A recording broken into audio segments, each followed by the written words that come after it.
კრიტერიუმებს უნდა აკმაყოფილებდეს ადამიანი, რომელიც ჩვენი მთავარი პარტნიორი იქნება კანონთან და მართლმსაჯულებასთან ურთიერთობისას. როგორ შევარჩიოთ სანდო და კვალიფიციური ადვოკატი? დღეს სტუდიის სტუმრებთან ერთად სწორედ ამ საკითხებზე ვისაუბრებთ. მოგესალმებით, ეთერშია გადაცემა ჩვენი სამართალი და ახლა ეკატ ალახაძის მიერ მომზადებული სიუჟეტი ადვოკატებისა და ამ პროფესიის ზოგიერთი საინტერესო თავისებურების შესახებ.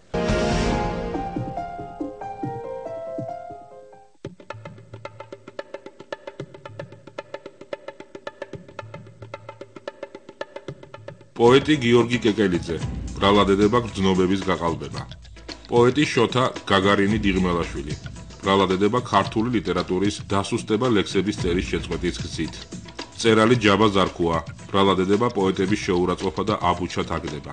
პოეტი პაატა შამუგია, ბრალადედება მეგობრის ოჯახის ღირსების შელახვა პოემაში უპირატესობა. მწერალი დავით ჩიხლაძე, ბრალადედება ნარკოტიკული ნივთიერებების პროპაგანდა. მწერალი ერეკლე დეისაძე, ბრალადედება არასრულწლოვანი მკითხველის გარღვნა. ეს მოქალაქეები 2010 წელს ანასტასია ინასარიძის მიერ შედგენილი ლიტერატურული სამართლის კოდექსით გაასამართლეს. არტ პროექტის ავტორმა სასჯელის ფორმებიც არტთან შესაბამისობაში მოიაზრა. ხშირად არის ისეთი შემთხვევები, როდესაც მკითხველს არ აქვს წაკითხული გარკვეული ავტორის ნაწარმოები და აკრიტიკებს მას სრულიად წაუკითხავად და ან სათაურის, ან სხვა ადამიანის აზრის მიხედვით მე ვფიქრობ, რომ ეს არის ძალიან დიდი დანაშაული და ეს უნდა იყოს დასჯადი. ლიტერატურული სამართლით არის კიდეც კერძოდ ასეთ მკითხველს მიესჯება თავისუფლების აღკვეთა ამ კონკრეტული ნაწარმოების წაკითხვის მიზნით. რაც შეეხება ავტორის შემთხვევაში, შეიძლება მიესაჯოს ავტორს თავისუფლების აღკვეთა გარკვეული ნაწარმოების დაწერის მიზნით, ან შეიძლება მიესაჯოს გარკვეული ნაწარმოების განადგურება, ავტორობის უფლების ჩამორთმევა არის უმაღლესი სასჯელი ავტორის შემთხვევაში. ვფიქრობ, ლიტგან სასჯელებს არანაკლები ბრალი წაუყენეს ვიდრე სისხლის სამართლის დამნაშავეებს, მაგრამ დარწმუნებული ვარ, ადვოკატი რომ დასჭირვებოდათ, შეარჩევდნენ მხოლოდ რეკომენდაციით და პრინციპით. ეს კარგი ადვოკატია. ამ სისტემაში ყველას თავისი ნიშა აქვს. დღეს საქართველოში, როდესაც ადვოკატი აბარებს საკვალიფიციო გამოცდებს და ხდება ადვოკატი, ადვოკატ ასოციაცია ანიჭებს მას ადვოკატის სტატუსს, ის ვერ შემოდის ბაზარზე, ვერ შემოდის და ვერ იმკვიდრებს თავის ნიშანს, იმიტომ რომ შეიძლება 5-6 წელი მოუნდეს ამის დამკვიდრებას და ბაზარი ესე რომ ვთქვათ გაჯერებულია. ხომ გახსოვთ ქართულ ენაში დამკვიდრებული გამოთქმა, მაგას არ სჭირდება შენი ადვოკატობაო, მაგრამ თურმე ხშირად გვჭირდება და გვყავს კიდეც. დამცველებად გვევლინებიან ჩვენი ოჯახის წევრები, ხშირად ჩვენი მეგობრები და სხვა გვჭირდება აგრეთვე გარკვეულ დარგებში პროფესიული საქმიანობის განხორციელებისას. მაგალითად, სახელოვნებო დარგებში, ლიტერატურაში დაცვა გვჭირდება საკუთარი მკითხველისაგან, მუსიკის დარგში შეიძლება ეს იყოს მსმენელი. ამ სფეროში ძალიან ბევრი შემოვიდნენ ყოფილი პროკურორები, ყოფილი მოსამართლეები, ყოფილი გამომძიებლები, რომელიც თავის დროზე საკმაოდ კვალიფიცირებული იყვნენ და საკმაოდ კარგი იურისტები იყვნენ, მაგრამ დღეს ისინი შესაძლებელია არ იყვნენ კარგი ადვოკატები. ძალიან ბევრი, იმიტომ რომ ეს არის სხვა პროფესია, ეს არის, რომ ვთქვათ, მაგალითად სამსახიობო ხელოვნება და ასე შემდეგ. შეიძლება იყო კარგი მოსამართლე, შეიძლება იყო კარგი პროკურორი და ვერანაირად ვერ გახდე კარგი ადვოკატი. მართალი და პატიოსანი. უნდა უყვარდეს ძალიან თავისი პროფესია, რაც პირდაპირ ადეკვატურია, რომ მას უყვარს და პატივსცემს თავის კლიენტს. რიგ შემთხვევებში სწორედ ამ პრინციპების უგულებელყოფამ განაპირობა ცვლილებების აუცილებლობა ადვოკატთა ეთიკის კოდექსში. ძალიან ბევრი საჩივარი შემოდის ადვოკატებზე, რომლებსაც უკვე იყო საჩივარი შემოტანილი. ანუ სულ გვხვდება დაახლოებით ერთი და იგივე ადვოკატები. და მე მინდა გითხრათ, რომ ძალიან მნიშვნელოვანი გადაწყვეტილება აქვს ეთიკის კომისიას, როდესაც ადვოკატთა ჯგუფმა მოგმართა ერთი კონკრეტული ადვოკატის გარკვეულ ქმედებაზე და ერთ-ერთი мотиваცია იყო ის კი არა, რომ კლიენტი იყო უკმაყოფილო ადვოკატის ქმედებით, არამედ ადვოკატის მოქმედებამ სწორედაც რომ პროფესიას მოსცხო ჩირქი შეიძლება ესე ითქვას და ამ შემთხვევაში ძალიან მძიმე იყო ეთიკის კომისიისთვის ამ საკითხზე მსჯელობა, მაინც კოლეგას ეხებოდა, თუმცა მოგვიწია საკმაოდ სერიოზული დისციპლინური ღონისძიების გამოყენება, პროფესიიდან 18 თვით არის ჩამოშორებული ეს ადვოკატი. მაგრამ მე აქვე დავამატებ და ალბათ სამართლიანიც ვიქნები, რომ ძალიან ხშირი შემთხვევები ისიც არის ხოლმე, რომ თვითონ მოსამართლეები ან პროკურორები არ იქცნებიან კარგად ადვოკატების წინაშე და ამიტომ ჩვენ ახლა ადვოკატები თვითგვემას არ უნდა მივეცეთ და უნდა უთხრათ მათაც, რომ ადვოკატს უნდა სცეს ღირსეული პატივი მოსამართლემ და პროკურორმა. მოსამართლეებთან, პროკურორებთან და რაც მთავარია კლიენტებთან ურთიერთობის ფორმების დახვეწის მიზნით, ადვოკატებს ეთიკის კომისიის წევრები ტრეინინგებს თავაზობენ. სანამ არ მივიღებთ ჩვენ ცვლილებებს, ცხადია ჩვენ არ არის ეს ნორმატიული აქტი, მას არანაირი ძალა დღეს არ აქვს, თუმცა მნიშვნელოვანია, რომ უკვე ადვოკატთა ასოციაციამ გამოაცხადა განგრძობადი იურიდიული განათლების პროექტის ფარგლებში, რომელიც სავალდებულოა ადვოკატთა შესახებ კანონით და რომელიც ემსახურება ჩვენი კვალიფიკაციის ამაღლებას, ეთიკის სავალდებულო ტრეინინგები. ადვოკატი ვერსია ნომერი 1. ადვოკატი არის დამოუკიდებელი თავისუფალი პროფესიის პირი, იმავდროულად ეს ნიშნავს, რომ ჩვენთვის სახელმძღვანელო უნდა იყოს მხოლოდ და მხოლოდ კანონიერების პრინციპი, კლიენტის პრიორიტეტულობის პრინციპი და არც ერთ შემთხვევაში ეს პრინციპები არ შეიძლება დაერჩილოს ჩვენი მოსაზრებებით. ხელისუფლების დაუშვათ მოსაზრებებიდან გამომდინარე და რაიმე სხვა გარე ფაქტორების გათვალისწინებით. ადვოკატი ვერსია ნომერი 2. ადვოკატი პოეტი, რადგან მე ვფიქრობ, რომ ყველა პოეტი საკუთარი ტექსტით ცდილობს დაიცვას საკუთარი მკითხველი ცხოვრებისეული სასჯელებისაგან. ეთერშია გადაცემა ჩვენი სამართალი და წარმოგიდგენთ გადაცემის დღევანდელ სტუმრებს. ზვიად კორძაძე, ადვოკატი, საქართველოს ადვოკატთა ასოციაციის აღმასრულებელი საბჭოს წევრი. ირაკლი კორძახია, ადვოკატი, საქართველოს ადვოკატთა ასოციაციის ეთიკის კომისიის თავმჯდომარე. გიორგი ჩხეიძე, აღმოსავლეთ-დასავლეთის მართვის ინსტიტუტის მართლმსაჯულების დამოუკიდებლობისა და სამართლებრივი გაძლიერების პროექტის პროგრამის ხელმძღვანელის მოადგილე. მოგესალმებით, დიდ მადლობას მოგახსენებთ სტუდიაში მობრძანებისათვის. ბატონო ზვიად, თქვენთან მაქვს პირველი შეკითხვა. საქართველოში არსებობს ასეთი გავრცელებული მოსაზრება და ვფიქრობ, ეს არა მხოლოდ საქართველოშია. თუ კი გინდა კარგი ადვოკატისაგან კარგი მომსახურება მიიღო, ეს უნდა გადაიხადო დიდი ჰონორარი. საკმარისია თუ არა ჰონორარი და გადახდილი თანხა იმისათვის, რომ ადამიანმა რეალურად კარგი მომსახურება მიიღოს ადვოკატისაგან, თუ არსებობს კიდევ სხვა კრიტერიუმები და საერთოდ რას ურჩევდით ჩვენს მაყურებლებს, როგორ შეარჩიონ ადვოკატები? რა თქმა უნდა, დიდი ჰონორარი თავისთავად არაფერს არ გარაპირობებს, მაგრამ ჰონორარი ერთ-ერთი შემადგენელი ელემენტია ადვოკატის ადვოკატისთვისაც და კლიენტისთვისაც, იმიტომ რომ თუ ვინმე დიდ ჰონორარს ითხოვს, ესე იგი იმ დიდ ჰონორარამდე უნდა მივიდეს, რომ მისი შრომა ეს ადვოკატის იქნება თუ სხვა ნებისმიერ პროფესიაში იმდენად ღირებული იყოს, რომ მათ ჰონორარი გადაუხადოთ. მაგრამ იმისთვის, რომ აქამდე მიხვიდე, საჭიროა ძალიან ბევრი რამ. ეს არის ერთი კვალიფიკაცია, რომელიც ამთავრდება ინსტიტუტის დამთავრებით ამ კვალიფიკაციის მიღებით, არამედ ეს არის მუდმივი პროცესი, რომელზეც უნდა იზრუნოს ყველა ადვოკატმა, რომ მისი პროფესიული დონე შენარჩუნებული იქნეს, განსაკუთრებით ჩვენ ქვეყანაში, როცა სამართლებრივი გარემო ყოველთვიურად, ყოველ კვარტალურად და ყოველწლიურად იცვლება და შეიძლება ერთი თვით ამოვარდე პროცესიდან ჩვეულებაში წახვიდე, ჩამოხვიდე და შეცვლილი დახვდეს ბევრი რამე, შესაბამისად პერმანენტულად უნდა ადევნებდე თვალყურს, არა ადევნებდე თვალყურს, არამედ კვალიფიკაცია აიმაღლო, ეს ერთი. მეორე, ეს არის პრაქტიკა, თავისთავად პრაქტიკა განაპირობებს ძალიან ბევრ რამეს, იმიტომ რომ სწავლა ერთია, მეორე როგორ გამოიყენებ ამას და შესაბამისად უკვე შეინიჭიერება პრაქტიკას, მიღებულ ცოდნას, რეალიზებას რო ახდენს, რა შედეგებს აღწევს. ყველაფერი ეს ერთობლიობაში გვაძლევს იმას, რასაც კვალიფიცირებული ადვოკატი ქვია და რომლის სანაზღაურებაც შემდეგ იზრდება ამ კვალიფიკაციის მიხედვით. მოდით ესე დავსვათ საკითხი, რიგითმა ადამიანებმა, როგორ შევარჩიოთ ადვოკატი, მივიდეთ ვიკითხოთ მისი კვალიფიკაცია. თუ არსებობს გარკვეული მონაცემთა ბაზა, მე რამდენადაც ვიცი, რაღაც მუშაობა არის დაწყებული ამ მიმართულებით და საინტერესოა ჩვენ მაყურებელმაც უკეთესად იცოდეს ეს მიმართულება.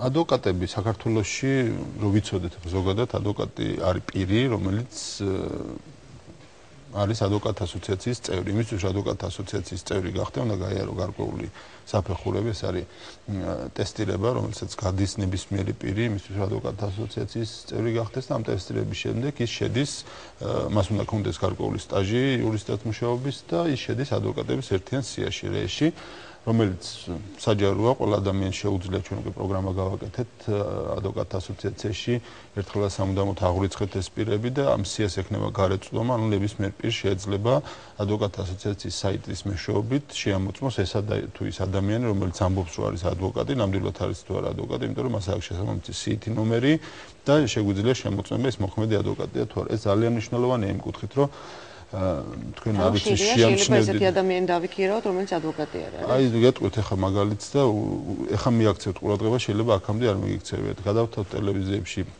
ზოგიერთ ტელევიზიაში მორბენალის ტრიქონები გადის, ვარეგისტრირებ ფირმას, კვალიფიციურ მომსახურებას, გადავშლით სიტყვა და საქმეშიც ვნახავთ და საქმე ვნახავთ.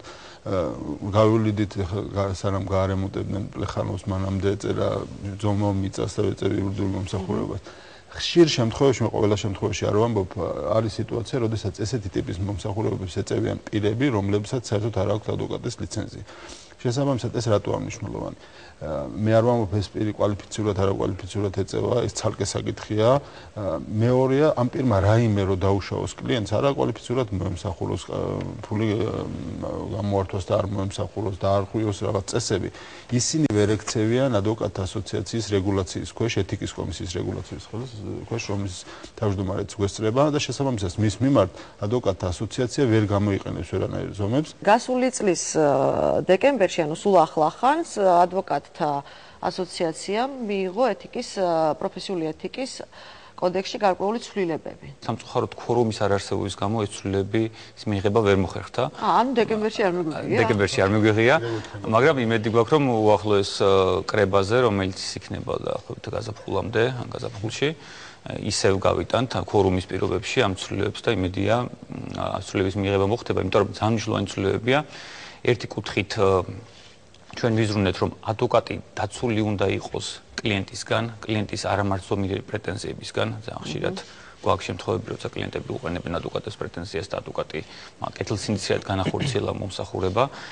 მეორე კუთხით, კლიენტები უნდა იყვნენ დაცულები არაკეთილსინდისრიადი ადვოკატის მომსახურებისგან, მათ შორის კონფიდენციალობის დაცვის გამკაცრების კუთხით, ინფორმაციის მიწოდების კუთხით, მათი სახსრების ცალკე აღრიცხვის კუთხით და დაბრუნების, მათი დოკუმენტების და სახსრების უპირობოდ დაბრუნების კუთხით.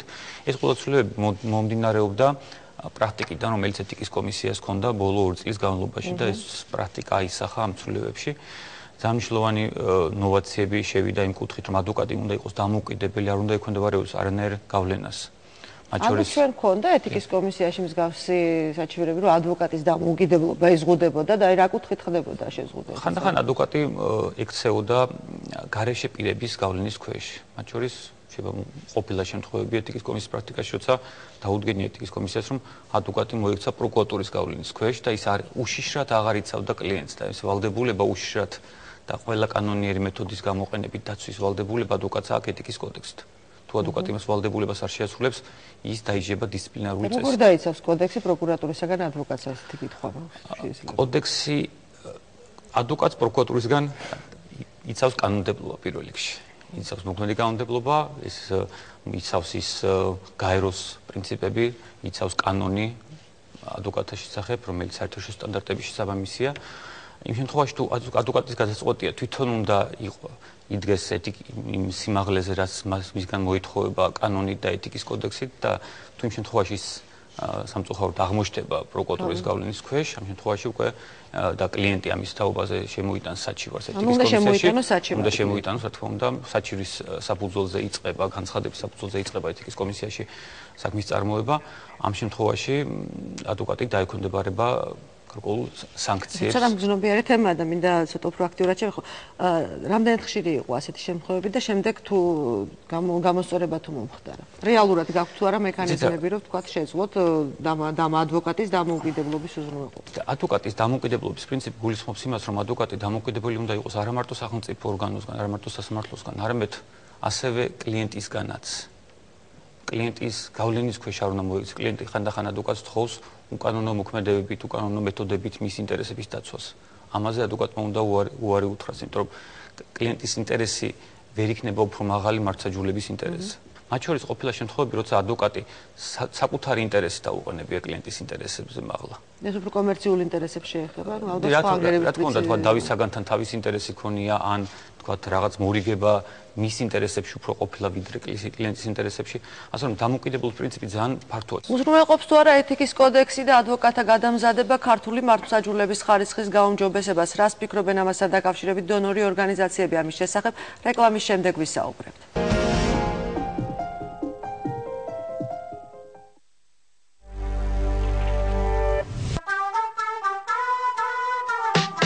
გამარჯობა. ჩვენ ახალი სეზონით და დროით დაგიბრუნდით საზოგადოებრივი მაუწყებლის ეთერში.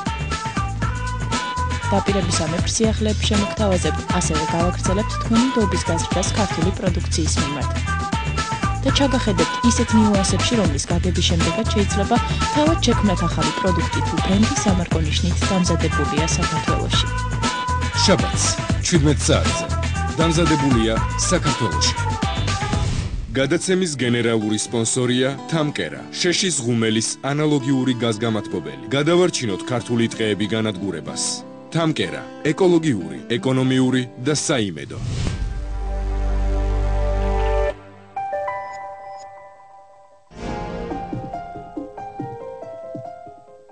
განვაგრძობთ გადაცემას და შეგახსენებთ, დღევანდელი გადაცემის თემა ადვოკატთა პროფესიული ეთიკის კოდექსში შეტანილი ცვლილებებია. ბატონო ზვიად, მე არაერთხელ მომისმენია პროფესიულ წრეებში იურისტებისგან, სხვათა შორის და არა მარტო ადვოკატებისგან, რომ მაშინ, როდესაც წავიდა საკმაოდ დიდი რეფორმები, საკმაოდ საფუძვლიანად მოემზადნენ სასამართლოში, პროკურატურაში და ამ მხრივ ადვოკატები ვერ უწყობდნენ ნაბიჯს აი ამ ტემპებს. სამწუხაროდ მე მომიწევს ამასთან დათანხმება, რამდენადაც უნდა მომწონდეს ან არ მომწონდეს, ეს არის ფაქტი. ადვოკატურა ესეთი მომზადებული ვერ არის, როგორც სასამართლო პროკურატურა. ფაქტი ამას ჰქონდა სუბიექტური და ობიექტური მიზეზები.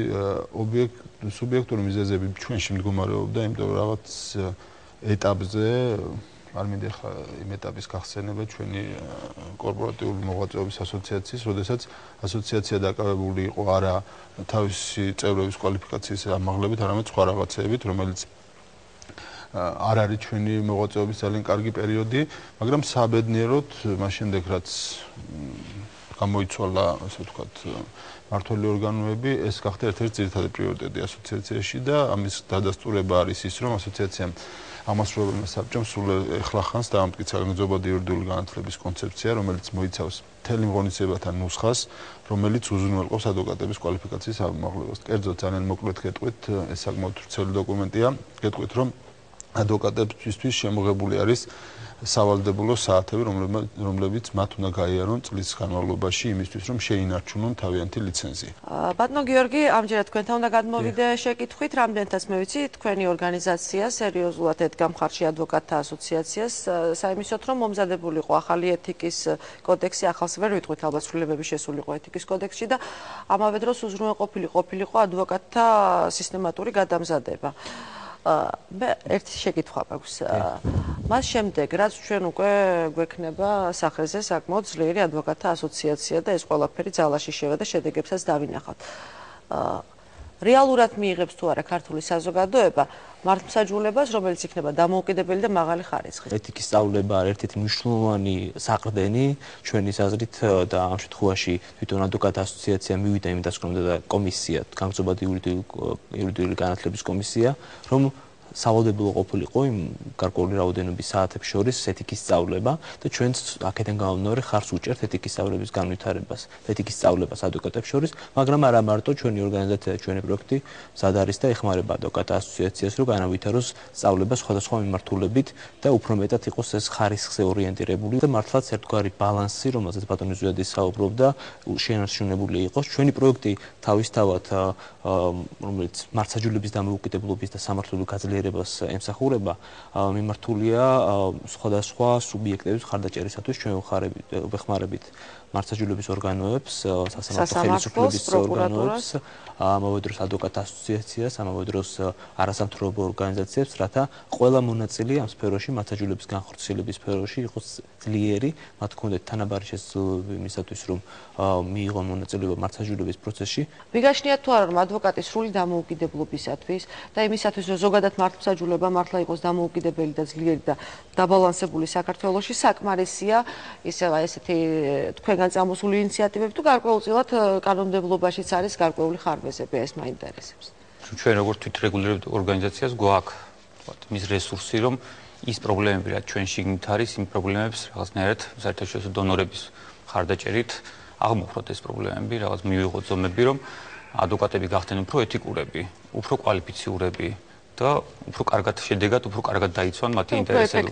ეფექტი უფრო ძლიერი, ესე იგი, თუ სუსტი ადვოკატია და ძლიერი პროკურატურაა, იქ მართლმსაჯულება ვერ განხორციელდება. გარეშე პრობლემებიც არის, მაგალითად სასამართლოს დამოუკიდებლობასთან დაკავშირებით არის შეკითხვები საზოგადოებაში და არის პრობლემები, რომელსაც სახელმწიფოც აღიარებს, ძალიან მოხარულები ვართ, რომ ნაფიცმსაჯულების სასამართლო ამოქმედდა, როგორც იქნა და უკვე იყო ორი პროცესი ნაფიცმსაჯულების მონაწილეობით.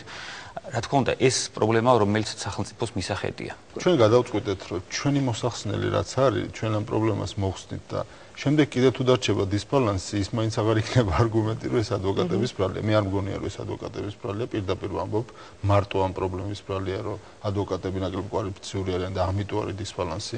ცალსახად ვამბობ, რომ ესე არ მგონია. მაგრამ ეს ერთ-ერთი შემადგენელი ნაწილია. ჩვენ მეტი არაფერი არ შეგვიძლია, რომ ეს შემადგენელი ნაწილი მოხსნათ და შემდეგ პროკურატურასთან და სასამართლოსთან ვილაპარაკოთ სხვა მიზეზებზე, იმიტომ რომ ჩვენ მართლმსაჯულებაში მონაწილე პირი ვართ, ჩვენ არავის მხარე ვართ. შესაბამისად, ჩვენ მართლმსაჯულების შემადგენელი ნაწილი ვართ და თუ დისბალანსი არსებობს, ეს დისბალანსი ჩვენ უნდა მოხსნათ, თუ გინდა კარგი მართლმსაჯულება, მაგრამ მე ეჭვი მაქვს, რომ ამის შემდეგაც შეიძლება დარჩეს დისბალანსი და იქ უკვე მართლმსაჯულებაში მონაწილე სხვა პირებთან ერთად ვთქვათ, რომ უკვე გამოიკვეთება რეალური პრობლემა. ჩვენ თანამშრომლობის რეჟიმში ვართ დღეს სასამართლოსთანაც პროკურატურასთან ჩვენ ვართ რეფორმის კომისიის წევრი, რომელიც იუსტიციის სამინისტროში არსებობს, მონაწილეობთ მასთან უკვე აქტიურად. ანუ ჩვენ მე არ წარმომიდგენია, რომ ეს პრობლემები შეიძლება გადაწყდეს რაიმე კონფრონტაციის რეჟიმში. ეს არის თანამშრომლობის რეჟიმი. ჩვენ ძალიან კარგი მაგალითები გვაქვს უკვე თანამშრომლობის, როცა საპროცესო კოდექსზე, სამოქალაქო საპროცესო კოდექსზე შესატანცრულებებთან დაკავშირებით ქონდა ჩართული ვართ, მე პირადად ვარ ჩართული მთელ რიგ ცვლილებებთან დაკავშირებით, როცა ადვოკატთა ასოციაციის აზრის სახელმწიფო ისმენს, ითვალისწინებს, ეს მიმარჩენია მე პერსპექტივად. შესაბამისად, მე უბრალოდ მინდა ვისარგებლო თქვენი გადაცემით რა ხან დონორი ორგანიზაციის წარმომადგენელი აქ მადლობა გადაუხადო როგორც აღმოსავლეთ დასავლეთის ინსტიტუტს, ესევე ევროკავშირს, ესევე ნორლაგს, ესევე ამერიკის ადვოკატთა ასოციაციას და სხვა საერთაშორისო ორგანიზაციებს, რომლებიც ამ ბოლო 2-3 წლის განმავლობაში ძალიან აქტიურად მუშაობდნენ იმისთვის, რომ ჩვენ ეს შევძელით, რაც შევძელით, ცალსახად შეგვიძლია ვთქვათ, რომ საერთაშორისო ორგანიზაციების პრიორიტეტი ადვოკატთა ასოციაცია გახდა ბოლო 2 წელია, გახდა იმიტომ, რომ მათ დაინახეს თვითონ ადვოკატთა ასოციაციაში მზაობა იმისი, რომ ჩვენ მზათა ვართ ეს გავაკეთოთ. მაგალითად, სულ ეხლა ამ თვის ბოლოს ჩვენ იგივე დონორის მეშვეობით გვაქვს შეხვედრა, სადაც გეგმავთ მომდევნო 3 წლის სტრატეგიულ გეგმას, ჩვენ წინა 2 წლის სტრატეგიულ გეგმა ასევე დავგეგმავთ და შემიძლია გითხრათ, რომ წარმატებით 100%-ით შევასრულეთ. ასევე მომდევნო 3 წლის სტრატეგიულ გეგმას ჩვენ შევიმუშავებთ და ამ სტრატეგიულ გეგმაში გაწერილი იქნება ის პასუხები, რაც თქვენ კითხვა დასვით, რა იქნება მომავალში. ანუ ჩვენ არ ვაპირებთ რომ რაღაც გავაკეთეთ და შევჩერდეთ, ეს არის მუდმივი პროცესი, რომ მართლმსაჯულების განხორციელება, სასამართლო დამოუკიდებლობა, ყველაფერი ეს არ არის რაღაც მორჩეთ და განხორციელეთ რეფორმა და მორჩეთ, ეს იქნება მუდმივი პროცესი, რომელსაც ადვოკატურამ ფეხი უნდა უწყოს. ადვოკატი თავის მოცემულობით, თავისუფალი პროფესიის წარმომადგენელია, მას უფრო მეტი შესაძლებლობა აქვს ამ პროცესში მონაწილეობის მიღების და ჩვენი ნაკლს რომ ამას არ ვაკეთებდით, გამოვასწორებთ აუცილებლად. საერთაშორისო ორგანიზაციები როგორ უყურებენ იმ პროცესს, რომელიც დღეს საქართველოში ამ მიმართულებით მიდის და თქვათ, რამდენად წარმატებულად შეიძლება ჩაითვალოს ის, რომ აი ეს პროცესი ჩვენში მიმდინარე პროცესი. ის რაზეც ბატონმა ზვიადმა ესაუბრა, სხვადასხვა სუბიექტების ჩართულობა რეფორმის განხორციელებაში, ეს არის ერთ-ერთი ამოსავალი წერტილი ჩვენთვის. ჩვენი პროექტის ერთ-ერთი მიზანი გახლავთ სწორედ ის, რომ ადვოკატები, არასამთავრობო ორგანიზაციები, ექსპერტები, სასამართლო ხელისუფლების წარმომადგენლები ერთად შევლოდნენ რეფორმის განხორციელებაზე, სხვა საკანონმდებლო ცვლილებებზე თუ შეფასებაზე იმასთან დაკავშირებით, თუ რა ხარისხით ხორციელდება მართლმსაჯულება. ეს ჩართულობა სხვადასხვა სუბიექტების ჩართულობა ამ პროცესში უნდა იყოს გასაღები იმ პრობლემის, რაზეც ჩვენ საუბრობთ. დროსთან მიმართებაში ძალიან რთულია ამ კითხვაზე პასუხის გაცემა. ეს არის ალბათ 1 და 2 დღის მოსაგვარებელი. იმედი გვაქვს, რომ ამ მიმართულებით უფრო აქტიური ნაბიჯები გადაითქმება და უფრო აქტიურ შედეგს მივიღებთ ჩვენ. რაც მთავარია, ჩართულობა და რაც მთავარია ამ შემთხვევაში მათ შორის პრაქტიკოსი ადვოკატების სიძლიერე და ადვოკატების ასოციაციის. ყოველ საზოგადოება მე ნამდვილად ვიცი, რომ ყველა მხარიდან ელოდება სწორედ აი ამ შედეგს. წარმატებებს გისურვებ, დიდ მადლობას მოგახსენებ სტუდიაში მობრძანებისათვის. ჩვენს მაყურებელს კი მომავალ შაბათამდე ვემშვიდობებით დროებით.